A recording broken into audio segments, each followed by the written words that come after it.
Hello students, तो NEET 2021 कल Sunday यानी कि 12 सितंबर को होने जा रहा है और काफ़ी इंतज़ार करवाया इस एग्ज़ाम ने, हालांकि कोरोना एंड ऑल जैसा कि आप सब लोग जानते ही हैं।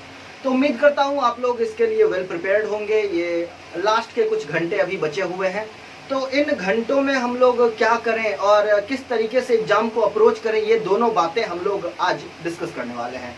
तो चलिए स्टार्ट करते हैं। सबसे पहले हम लोग बात करेंगे कि एग्जाम से पहले हम लोगों को क्या करना चाहिए और क्या नहीं करना चाहिए। तो सबसे पहली जो बात मैं आप लोगों के साथ यहाँ पे डिस्कस करना चाहता हूँ वो ये है कि एग्जाम से जस्ट पहले अभी आपको कोई भी न्यूमेरिकल सॉल्व करना या फिर कोई भी नया कॉन्सेप्ट देखना, ऐसा कुछ नहीं करना है।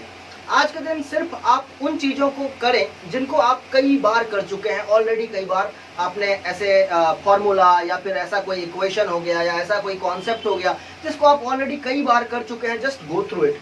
आपने जो भी अपने लिए शॉर्ट नोट्स प्रिपेयर किया है उसको देखिए। अगर और आपने शॉर्ट नोट्स प्रिपेयर नहीं किया है तो आपके कोचिंग इंस्टीट्यूट का या आपके स्कूल का जो भी मॉड्यूल है या जो भी पेपर है, वहाँ पे जो भी आपने हाईलाइट करके रखा है या जो भी उसका समरी दिया हुआ है कहीं पे भी, तो बस उन चीज़ों को आपको बार बार रिवाइज करना है। तो सबसे पहली बात तो ये हो गई। और कोशिश ये कीजिए कि चाहे किसी भी स्केल पे हो सके, कितना भी कंसाइज फॉर्म में हो सके, हम लोग एक बार आज पूरा का पूरा सिलेबस रिवाइज कर लेंगे। कहने का मतलब है कि भले ही मैं हर एक चैप्टर का सिर्फ फॉर्मूला देख लूं, मैं भले ही हर एक चैप्टर का सिर्फ नाम पढ़ लूं, लेकिन मैं एक बार स्टार्टिंग से एंड तक पूरा कंप्लीट करना चाहूंगा। क्यों ऐसा? क्योंकि कंप्लीशन अपने आप में एक बहुत ही अच्छा सेटिस्फेक्शन देने वाला चीज होता है। जब हम लोग किसी भी काम को कंप्लीट कर लेते हैं तो हमें एक अजीब टाइप का कॉन्फिडेंस आता है और ये कॉन्फिडेंस बहुत जरूरी है। और अगर बात की है कॉन्फिडेंस की, तो चलिए सबसे पहले हम लोग बात कर लेते हैं कि कॉन्फिडेंस का क्या रोल रहने वाला है कल के दिन आपके लिए। देखिए, सारा गेम कल कॉन्फिडेंस का ही होने वाला है। जिसका कॉन्फिडेंस जितना ज्यादा, वो उतना अच्छे से करके आएगा। ओवर कॉन्फिडेंस होने की बात मैं नहीं कर रहा, बिल्कुल परफेक्ट अमाउंट में मैं कॉन्फिडेंस की बात कर रहा हूं। यानी कि मैं अपने आप पे डाउट नहीं करना है। कहने का मतलब मुझे सेल्फ डाउट चाहिए ही नहीं, ना तो आज चाहिए ना ही कल चाहिए। जब तक मैं एग्जामिनेशन हॉल से बाहर नहीं आ जाता हूं, मुझे अपने ऊपर कोई डाउट करना नहीं है। मुझसे ये नहीं होगा, मुझसे कोई एक पर्टिकुलर न्यूमेरिकल सॉल्व नहीं हो रहा है, मुझे ये फॉर्मूला लग रहा है कि मैं भूल गया हूं। भूल जाइए, सारी बातें भूल जाइए। क्योंकि आज आपको क्या याद है क्या याद नहीं है, बस एक कॉन्सेप्ट, एक फॉर्मूला, एक न्यूमेरिकल, ये डिसाइड नहीं करेगा कि आपका सिलेक्शन होगा या नहीं। आपका कॉन्फिडेंस अपने ऊपर भरोसा कितना ज्यादा है, ये डिसाइड करेगा कि कल आप कितना अच्छा करके आएंगे। कभी कभी क्या होता है कि एग्जाम के प्रेशर में आकर के हम लोग चीज़ों को, मतलब जो चीज़ें हमें अच्छे से याद होती हैं, हम लोग उन चीज़ों को भी भूलने लगते हैं। हम लोगों को ऐसा लगता है कि अरे सब ब्लैंक हो गया। तो ये सिचुएशन से बाहर निकलना है। अपने आप को बार बार कहते रहिए कि नहीं, I am good, I am in a good position, मैं सही से करके आऊँगा, मुझे कोई चिंता करने की जरूरत नहीं है। मैंने जो पढ़ाई की है मैंने ईमानदारी से की है, मैंने जो प्रिपरेशन किया है वो सही गाइडेंस में किया है, मैंने टाइम को सही से यूटिलाइज किया है। और आज जो मैं ये एग्जाम प्रेशर फील कर रहा हूँ वो कोई नई बात नहीं है, हर एक स्टूडेंट फील करता है। हर एक स्टूडेंट जिसने नीट क्रैक किया है उसने भी, और जिसने नीट क्रैक नहीं किया है उसने भी इस एग्जाम के प्रेशर को फील किया है। बस बात ये होती है कि जो इस प्रेशर से टूट जाते हैं उनका नीट नहीं निकलता है, और जो इस प्रेशर को सस्टेन कर लेते हैं वो एक अच्छा रिजल्ट लेकर के नीट में आते हैं। तो यहाँ पे जो सबसे पहली बात मैंने आपको बताई वो है complete revision. So let us take it. तो पहला काम ये हमें करना है कि we need to do a complete revision of short notes और फॉर्मूला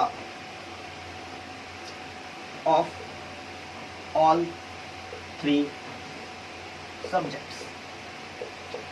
क्यों? क्योंकि ये जो कंप्लीशन होता है वो आपको सेटिस्फैक्शन देता है, और ये जो सेटिस्फैक्शन होता है ये आपको कॉन्फिडेंस देता है। एंड सेकेंडली, हमें नो सेल्फ डाउट चाहिए। हमें अपने ऊपर कोई भी शंका नहीं करना है, हमें इस सेल्फ डाउट से दूर रहना है। हमें अपने आप को बार बार कहना है कि नहीं, हम तो नीट क्रैक करने जा रहे हैं। जस्ट एग्जामिनेशन हॉल में जाने की देर है। मैं एग्जामिनेशन हॉल से जब बाहर निकलूंगा, एवरी फियर, जितना भी डर है, जितना भी शंका है, वो सब कुछ खत्म हो चुका होगा। It is just about few hours. So guys, self doubt को कैसे दूर करना है? सेल्फ डाउट को दूर करने का सबसे इफेक्टिव मेथड होता है सेल्फ असर्शन। हमें अपने आप से बार बार कहते रहना है कि नहीं, अपना नीट क्रैक होने वाला है। So let's write this, we need to self assert ourselves. जब भी हमें सेल्फ डाउट आने लगे, जब भी हम लोग अपने आप के ऊपर में शंका करने लगे कि यह क्या होने वाला है, तभी अपने आप को ये सेल्फ असर्शन करना है। हमें अपने आप को बार बार मोटिवेट करना है, बार बार लिटरली आप चिल्ला करके बोल सकते हैं, आप अपने मन में बोल सकते हैं, लेकिन ये प्रोसेस आपको करते रहना है अगर आपके मन में एक आयोटा ऑफ डाउट भी आ रहा है तो, क्योंकि सारा गेम कॉन्फिडेंस का ही रहने वाला है। इसके बाद जो सबसे इंपॉर्टेंट चीज है वो है डाइट के बारे में। तो आज जो आप खाना खाएंगे, that will be extremely light diet. ऐसा इसलिए क्योंकि अगर हम लोग कोई भी हेवी फूड लेते हैं तो हमारा जो ब्लड सर्कुलेशन होता है वो डाइजेस्टिव सिस्टम की तरफ थोड़ा ज़्यादा हो जाता है और ब्रेन को जो ब्लड सप्लाई होता है वो थोड़ा कम हो जाता है। हमें क्या चाहिए अभी? हमें अपना ब्रेन अपने 100% एफिशिएंसी पे चाहिए। हमें ये करना है कि हमारा ब्रेन अपने मैक्सिमम एफिशिएंट परफॉर्मेंस को दोहराए। ऐसा कई बार हो चुका है, हम लोग अपने ब्रेन को अपने मैक्सिमम एफिशिएंट लेवल पर ले जा चुके हैं और आज हमें वही करना है। और इसके लिए बहुत जरूरी है कि हमारा जो डाइट हो वो एक्सट्रीमली लाइट डाइट रहे। नंबर 5, हमें प्रॉपर स्लीप चाहिए। आज रात, आज आप कभी भी 9 PM के बाद नहीं जगने वाले हैं। 9 PM तक आप सो जाएंगे। 9 PM के बाद जगने का कोई मतलब नहीं है, कोई जरूरत नहीं है कि हम लोग 11 बजे, 12 बजे, 2 बजे रात तक जग करके आज प्रिपरेशन करें। आज एक दिन के 4 या 5 घंटा एक्स्ट्रा पढ़ लेने से आपके रिजल्ट पे कोई खास फर्क नहीं पड़ने वाला है। लेकिन आप अगर प्रॉपर स्लीप लेकर के जाते हैं और अगर आपका ब्रेन काम रहता है और अगर आपका माइंड स्टिल रहता है तो बिल्कुल आप यकीन मानिए कि आपको 3 से 4 क्वेश्चन का फायदा तो ऐसा ही होने वाला है। इसके बाद जो सबसे इंपॉर्टेंट चीज है वो ये है कि हमें सुबह सुबह थोड़ा जल्दी उठने की ट्राई करना है। अगर आप 8 बजे उठने वाले हैं तो 7 बजे उठिए, 7 बजे उठते हैं 6 बजे उठिए, 6 बजे उठते हैं 5 बजे उठिए। मतलब जो आपका रेगुलर टाइमिंग होता है उससे एटलीस्ट 1 घंटा पहले आपको उठना है। और उठने के बाद 15 मिनट आप मेडिटेशन के लिए जरूर बचा के रखें। सो 15 minute for meditation in morning, ये बिल्कुल मस्ट है। हमें स्ट्रांग होने के लिए फूड की जरूरत होती है, उसी तरीके से हमारे माइंड और ब्रेन को स्ट्रांग होने के लिए मेडिटेशन की जरूरत होती है। और अगर आप चाहते हैं कि आप विजुअली चेंज देखें, आप अगर चाहते हैं कि जब आप क्वेश्चन को कर रहे हैं तब आपका दिमाग इधर उधर डाइवर्ट नहीं हो, उसके लिए ये स्टेप आपके बहुत काम आने वाला है। So don't forget to meditate for at least 15 minute. कल जब आप सुबह उठेंगे तो ये काम आपने पक्के तौर पे करना है, ये जरूर करना है। इसके बाद जब आप एग्जाम के लिए जा रहे हैं तो उस टाइम पे बहुत ज़्यादा रिलेटिव से बात करना या बहुत ज़्यादा फ्रेंड के साथ कम्युनिकेट करना, इसको अवॉइड कीजिए। So let's write this also, minimise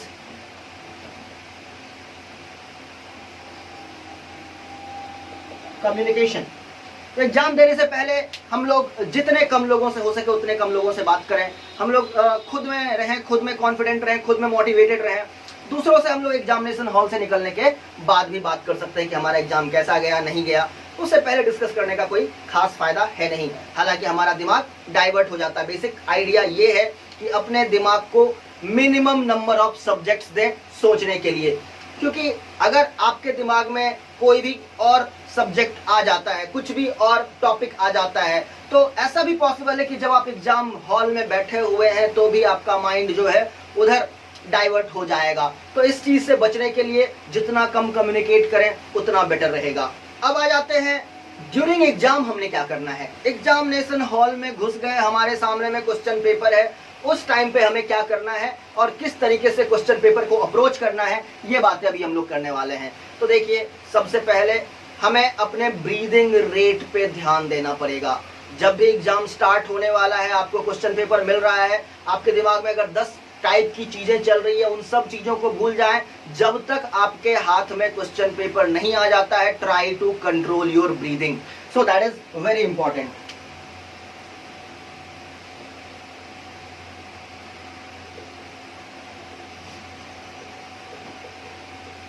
breathing control before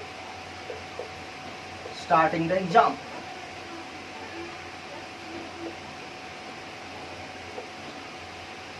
क्योंकि जब हमारा एंजाइटी लेवल बढ़ जाता है तो हमारा ब्रीदिंग इरेगुलर हो जाता है, ये बात आपने नोटिस की होगी। इसका रिवर्स भी ट्रू है कि अगर हम लोग अपने ब्रीदिंग को कंट्रोल करते हैं तो हमारा एंजाइटी लेवल अपने आप डाउन हो जाता है। तो एंजाइटी लेवल को रिड्यूस करना है, उसको डाउन रखना है, और इसके लिए हमें ये पर्पसफुली लंबी सांसें लेंगे, हम लोग ब्रीदिंग कंट्रोल करेंगे। क्वेश्चन पेपर अपने हाथ में आ गया।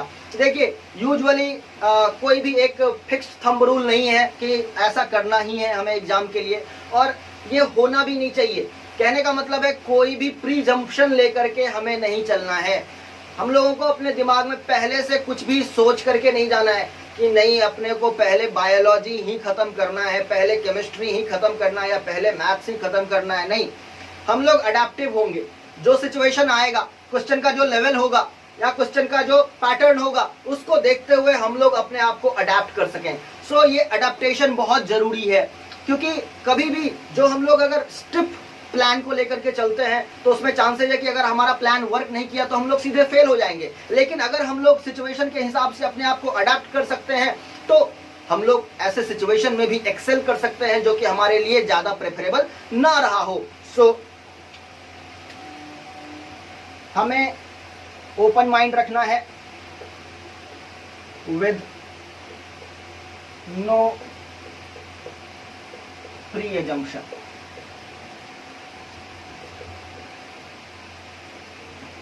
सो हम लोग हमेशा अडेप्टिव रहेंगे, मेरे कहने का ये मतलब है। इसके आगे की बात करते हैं। जनरली एक थंब रूल तो नहीं है, बट फिर भी एक जनरल अप्रोच क्या हो सकता है हम लोग वो डिस्कस करना चाहेंगे।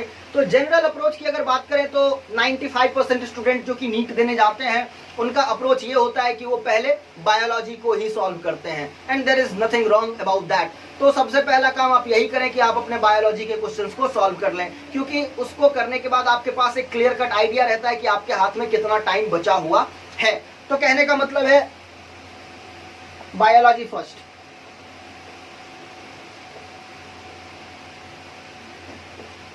और इसमें आपको 35 to 50 मिनट्स का टाइम स्पेंड करना है। बायोलॉजी में आपने 35 to 50 मिनट्स का टाइम स्पेंड करना है, क्योंकि यूजुअली जो बायोलॉजी में जो अच्छे होते हैं उनको ज्यादा टाइम लगता नहीं है। आइदर यू नो इट और you don't know it. Biology में दो ही बातें होती हैं। तो अगर आता है तो ठीक है, नहीं आता है तो आगे बढ़िए। किसी भी क्वेश्चन में स्टक होकर के रहने की कोई जरूरत नहीं है। ये सिर्फ बायोलॉजी की बात नहीं हो रही है, ये फिजिक्स के लिए भी ट्रू है, ये केमिस्ट्री के लिए भी ट्रू है। आपके पास बहुत ज्यादा टाइम नहीं है, ये सारा एग्जाम जो है वो टाइमिंग का ही खेल है। तो टाइमिंग पे ध्यान देना है। किसी भी एक क्वेश्चन पे बहुत ज्यादा ध्यान देने की जरूरत नहीं है। एक क्वेश्चन ये डिसाइड नहीं करेगा कि आप सेलेक्ट होने वाले हैं या नहीं होने वाले हैं। ओवरऑल आपका परफॉर्मेंस क्या है, आपने टोटल नंबर ऑफ क्वेश्चंस कितने किए हैं, ये डिसाइड करेगा कि आपका सिलेक्शन हो पाएगा या नहीं हो पाएगा। सो किसी भी एक क्वेश्चन में स्टक होने की कोई जरूरत नहीं है। अच्छा, आपने आप बायोलॉजी कर लिया, इसके बाद अब आपके पास फिजिक्स बचा हुआ है और केमिस्ट्री बचा हुआ है। तो यहाँ पे भी हम लोग दो टाइप की अप्रोच ले सकते हैं। फिजिक्स या केमिस्ट्री में से जो आपका कमजोर है पहले आप उसको पकड़ें और पहले उस पेपर को खत्म करें, और उसके बाद जो बच गया उसको खत्म करें। एक ये अप्रोच हो सकता है। But I would like to give you a second approach. हम लोग ये कर सकते हैं कि जो हमारा थोड़ा कमजोर है हम लोग उससे स्टार्ट करते हैं, और उसमें जो क्वेश्चन इजीली हो रहा है, बायोलॉजी की तरह हो रहा है, पहले एक राउंड में उसको कर लिया। और जब हम लोग उसको कर रहे हैं उसी टाइम पे हम लोग डिफिकल्टी लेवल मार्क करते जा रहे हैं दूसरे क्वेश्चंस का। 1 2 3 4 5 क्वेश्चन पढ़ते गए। अगर वो ऑटोमेटिकली सॉल्व हो गया, सिंगल फॉर्मूला पे सॉल्व हो रहा है या एक कॉन्सेप्ट पे सॉल्व हो रहा है, करेक्ट इनकरेक्ट चूज करने वाला क्वेश्चन है, ऐसे क्वेश्चंस को आप निपटाते जाइए। और साथ ही साथ जिसमें आपको लग रहा है कि नहीं multiple number of concept involve है, multiple number of formula involve है, थोड़ा सोचना पड़ेगा, 1 मिनट से ज्यादा का टाइम लग सकता है या 1.5 मिनट 2 मिनट से ज्यादा का टाइम लग सकता है, उन सारे क्वेश्चन को आप अपने हिसाब से डिफिकल्टी लेवल पे मार्क करते जाइए। उसके आगे 1 2 3 4 5 जो भी आपको लगता है उसका डिफिकल्टी लेवल है वो मार्क करते जाइए। ये जरूरी है, ताकि अब जब आप दोबारा आए वहां पे तो आपको ये नहीं सोचना पड़े कि पहले कौन सा क्वेश्चन करना है। तो कहने का मेरा मतलब यहाँ पे बिल्कुल ही क्लियर है। हमें क्या करना है, जो क्वेश्चन इजी गोइंग हो रहा है, जो कि सिंगल कॉन्सेप्ट पे बेस्ड है, जो कि आपका स्ट्रॉन्ग पार्ट है, जहां पे आपको ज्यादा टाइम नहीं लगने वाला है, आप जानते हैं कि 1 मिनट में आपका ये क्वेश्चन हो जाएगा, उसको हम लोग करते हुए आगे बढ़ जाएंगे फिजिक्स केमिस्ट्री दोनों में। एक बार वो खत्म हो गया, अब आपके पास कितना टाइम बचा हुआ है ये देखिए। तो कहने का मतलब है सेकेंड स्टेप है solve physics chemistry questions that demand less time and mark difficulty level in front of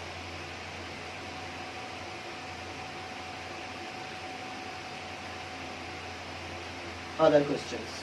तो अगर हम लोग ऐसा करते हैं तो लेटर से हमारे पास 45 90 क्वेश्चंस है, और अगर आप लेटर से 30 या इनफैक्ट 25 क्वेश्चंस भी इस तरीके से निपटा पाते हैं, तो आपके पास 50 क्वेश्चंस निपट गए। और 50 क्वेश्चंस मैंने ऑलरेडी आपको बताया 1 मिनट के अंदर में सॉल्व होने वाले होने चाहिए। तो you have consume some 50 minutes, so let us talk about 60 minute. ऐसा करने में आपका 60 मिनट का टाइम चला गया। तो let us take the maximum value 50 + 60, आपने 110 मिनट खत्म कर लिया है। अब आपके पास बचा हुआ है टोटल 70 मिनट्स, 1 घंटे से ज्यादा का टाइम बचा हुआ है अभी भी आपके पास।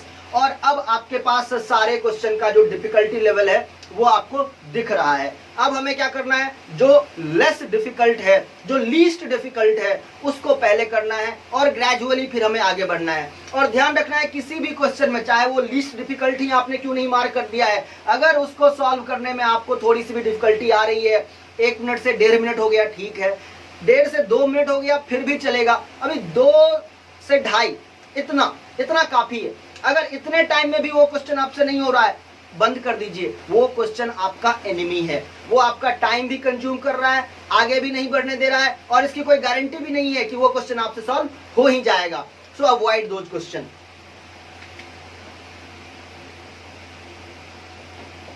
Don't be rigid on solving a particular question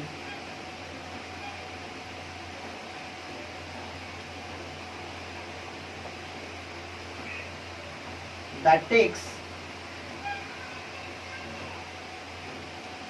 more than 2.5 minutes। Okay, इसके बाद जो एक बहुत ही इंपॉर्टेंट चीज है कि लेट अस से कि मैं किसी क्वेश्चन में जाकर के अटक गया हूं, लेकिन मेरे को लगता है कि नहीं ये क्वेश्चन हो जाना चाहिए, मैंने इस क्वेश्चन को कहीं ना कहीं पहले किया हुआ है, या ये क्वेश्चन मेरे लेवल का है, ऐसा नहीं है कि ये क्वेश्चन मेरे से नहीं बनेगा। लेट अस से कि हमारा आंसर मैच नहीं कर रहा है, लेट अस से कि आंसर मैच भी कर रहा है लेकिन मेरे को डाउट आ रहा है कि ये क्वेश्चन क्या मैंने सही किया है कि नहीं किया है। तो ऐसे सिचुएशन में सबसे ज्यादा जो आपके लिए हेल्पफुल होगा वो है रीडिंग द क्वेश्चन केयरफुली। तो कहने का मतलब है रीड द क्वेश्चन केयरफुली।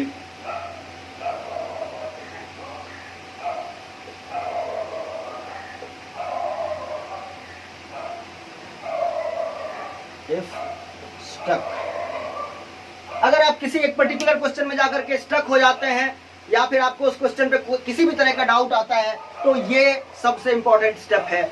और अगर आप लोगों ने शर्लक होम्स सीरीज देखा है तो वहां पे हम लोग एक माइंड पैलेस की बात करते हैं शर्लक होम्स को लेकर के। वहां पे basically it is in going inside the mind. अगर आपको कभी भी ऐसा लगता है कि हम लोग कहीं पे किसी क्वेश्चन में अटके हुए हैं, या ये क्वेश्चन हमने कहीं पढ़ा हुआ है, फॉर्मूला है लेकिन मैं भूल गया हूं, so try to apply that technique. So this technique is mind palace technique. इसमें आपने कुछ नहीं करना है, आपको उस क्वेश्चन के बारे में नहीं सोचना है, आपको बस ये सोचना है कि आपके पास कौन सा इंफॉर्मेशन आ जाए ताकि आप वो क्वेश्चन सॉल्व कर सकते हैं। उस क्वेश्चन के अराउंड सोचिए, उस क्वेश्चन को सेंटर सही है, वो क्वेश्चन आपके माइंड पैलेस के सेंटर में जरूर होगा, लेकिन आपका ध्यान बस वहीं पे नहीं होना चाहिए, टनल विजन नहीं होना चाहिए। आप उसके अराउंड भी सोचें, कुछ और चीजों के बारे में भी सोचें, वो फॉर्मूला कहाँ से आ रहा है इसके बारे में सोच सकते हैं, अगर आप वो फॉर्मूला याद नहीं कर पा रहे हैं। डायमेंशनल एनालिसिस करके देख सकते हैं। So there are lot of thing जो कि आप पढ़ चुके हैं, जो कि आपको वहां तक पहुंचने में मदद कर सकता है, लेकिन क्वेश्चन के प्रेशर की वजह से आपसे वो हो नहीं पा रहा है। तो try to apply this mind palace technique. इसके बाद सबसे इंपॉर्टेंट चीज है कि last but not the least, OMR sheet भरना। OMR सीट भरने में कभी कभी स्टूडेंट क्या करते हैं कि ऊपर का नीचे या फिर क्रॉस कर देते हैं, इस वजह से उनका पूरा का पूरा साल भर का मेहनत बर्बाद हो जाता है। तो यहाँ पे स्केल यूज कीजिए। अगर स्केल नहीं है, एक पेपर लीजिए, पेपर नहीं है फोल्ड कीजिए, पेन लीजिए। हम लोग हमेशा उस क्वेश्चन के अलावा जिसका OMR में हमें ऑप्शन फिल करना है, उसके जस्ट नीचे वाले को आप करके रखेंगे, उसके नीचे वाले को आपको कवर करके रखना है। जैसे सपोज कीजिए कि यहाँ पे मेरे पास 1 है, 2 है, 3 है, 4 है, और यहाँ पे ऑप्शन A है, B है, C है और D है, और मुझे ऑप्शन 1 के लिए भरना है। तो मेरे पास जो भी चीज अवेलेबल है उससे मैं जस्ट वन को स्ट्रेट में रखूंगा और बाद बाकी को कवर करके रखूंगा, और फिर मैं इस चीज को फिल करने जा रहा हूं। ऐसा करने से क्या होगा कि ये चीज इंश्योर हो जाएगा कि आप कभी भी ये गलती नहीं करेंगे, OMR में भरने में गलती नहीं करेंगे। इसके बाद जो भी अदर फॉर्मेलिटीज हैं उसको बहुत अच्छे से आप लोग ध्यान में रखेंगे, और हमेशा मोटिवेट रहना है। अगर कभी भी आपको सेल्फ डाउट लगे तो कहने का मतलब है सेल्फ असर्शन इसका सबसे इफेक्टिव तरीका है, जो कि हम लोग ऑलरेडी डिस्कस कर चुके हैं।